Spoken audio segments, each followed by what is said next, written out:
మనం ప్రతిరోజు కూడా కొన్ని విశేషమైనటువంటి క్షేత్రాల గురించి తెలుసుకుంటున్నాం కదా.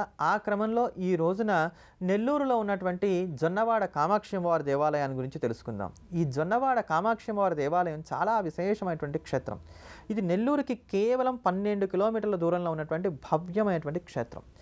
ఈ క్షేత్రము మనకు ఉండేటువంటి గ్రహదోషాలు పోగొట్టుకోవడానికి, దుష్టగ్రహ పీడల నుంచి బయటపడడానికి, మానసిక వ్యాధుల నుంచి, శారీరక రుగ్మతల నుంచి బయటపడడానికి, మన మనసులో ఏదైనా కార్యక్రమం అనుకున్నాం, ఇది అవుతుందా లేదా తెలుసుకోవాలి అనుకునేటువంటి సందర్భాల్లో సమస్తమైనటువంటి సమస్యలకి పరిష్కారంగా ఉపకరిస్తుంది.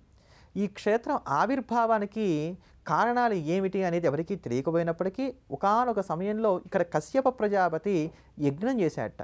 యజ్ఞానికి జన్నము అనబడేటువంటిది తెలుగులో ఉన్నటువంటి అచ్చమైన పదం. కశ్యపుడు జన్నము చేసిన చోటైన కారణం చేత దీనికి జొన్నవాడ అనబడేటువంటి పేరు వచ్చింది. ఇక్కడ ఉండేటువంటి తల్లి కామాక్షిదేవి పరాశక్తి స్వరూపం గనక ఎవరు ఏ వరం కోరుకున్నా ఇట్టే అనుగ్రహిస్తుందట. అందుకనే దేవతలు ఒకానొక సందర్భంలో ఇక్కడ ఉన్నటువంటి అమ్మవారిని సేవించి అమ్మవారి ద్వారా వరం పొంది వృషపర్వుడు అనేటువంటి రాక్షసుని జయించి తిరిగి స్వర్గాన్ని పొందారట. అలా పోయిన సంపదలు తిరిగి పొందాలనుకున్నా కానీ ఇక్కడ ఉండేటువంటి అమ్మవారిని సేవించాలి అని చెప్తారు.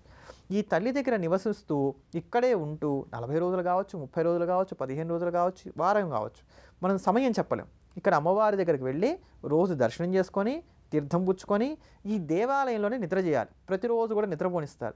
అలా నిద్ర చేస్తూ ఉన్నట్లయితే స్వప్నంలో అమ్మవారు కనబడి మనం ఏదైతే కోరుకుంటున్నామో ఆ కోరిక తీరేది లేనిది దానికి ఏం చేయాలి అన్నీ కూడా తల్లే స్వయంగా వివరించి చెప్తారు. అందుకని ఒక జ్యోతిష్కుడితో కానీ ఒక మనిషితో కానీ ఎవరితో సంబంధం లేకుండా నేరుగా పరమాత్మనే అడిగి మనకు ఉండేటువంటి సమస్యకి పరిష్కారం తెలుసుకోవాలనుకున్నప్పుడు ఈ జొన్నవాడ కామాక్షి అమ్మవారి దేవాలయం బహుదా ఉపకరిస్తుంది.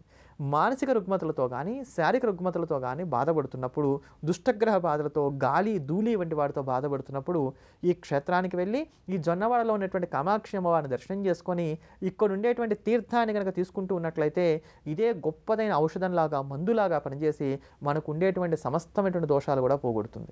వివాహం కాక ఇబ్బంది పడుతున్నప్పుడు ఈ క్షేత్రానికి వెళ్ళి ఇక్కడ ఉన్నటువంటి అమ్మవారికి కుంకుమార్చన చేయించుకొని వివాహం కుదిరినట్లయితే నవావరణార్చన చేయిస్తామని చెప్పి నమస్కారం చేసుకుని వచ్చినట్లయితే కనుక స్త్రీలకైనా సరే పురుషులకైనా సరే ఎవరికైనా సరే మంచి సంబంధం కుదిరి చక్కని భాగస్వామి రావడం అనేది జరుగుతుంది. అందుకని ఇక్కడ చేసేటువంటి నవావరణ పూజ కూడా చాలా విశేషమైనటువంటిది. ఇలా మనం చెప్పుకునేటువంటి సమస్తమైనటువంటి సమస్యలకి పరిష్కార మార్గంగా, మనం మనస్సులో కోరుకునేటువంటి సమస్తమైనటువంటి కోరికలకి పరిహారంగా ఉపకరించేటువంటి భవ్యమైనటువంటి క్షేత్రమే నెల్లూరుకు కేవలం 12 కిలోమీటర్ల దూరంలో పెన్నా నదీ తీరంలో వేయించేసి ఉన్నటువంటి కామాక్షి అమ్మవారి యొక్క దేవాలయం. ఇక్కడ ఉండేటువంటి ఈ పరదేవత యొక్క పరిపూర్ణమైనటువంటి అనుగ్రహాన్ని మనందరికీ కూడా వెల్లడి చేసినటువంటి వారు కంచి పరమాచార్యులైనటువంటి చంద్రశేఖరేంద్ర సరస్వతి స్వామి వారు. వీరు కూడా ఈ క్షేత్రాన్ని దర్శనం చేసి ఇక్కడ కొన్ని మార్పులు చేర్పులు చేయడం కూడా జరిగింది. అటువంటి ఆ క్షేత్రాన్ని దర్శనం చేద్దాం, అమ్మవారి యొక్క పరిపూర్ణమైనటువంటి అనుగ్రహాన్ని పొందుదాం. ఇటువంటి మరిన్ని అంశాలను విశేషాలను తెలుసుకునే ముందుగా హనుమాన్ చాలీసాని శ్రవణం చేద్దాం, ధన్యులమవుదాం.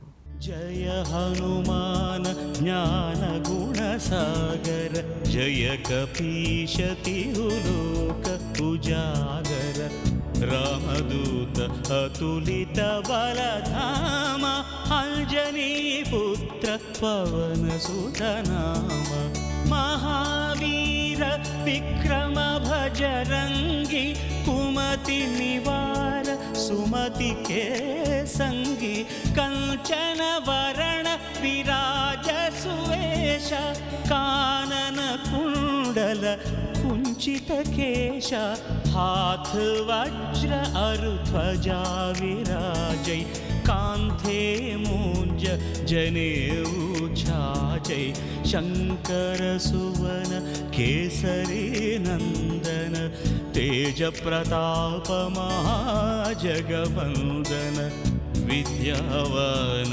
गुणी अति चातुर, राम काज करिवे को आतुर।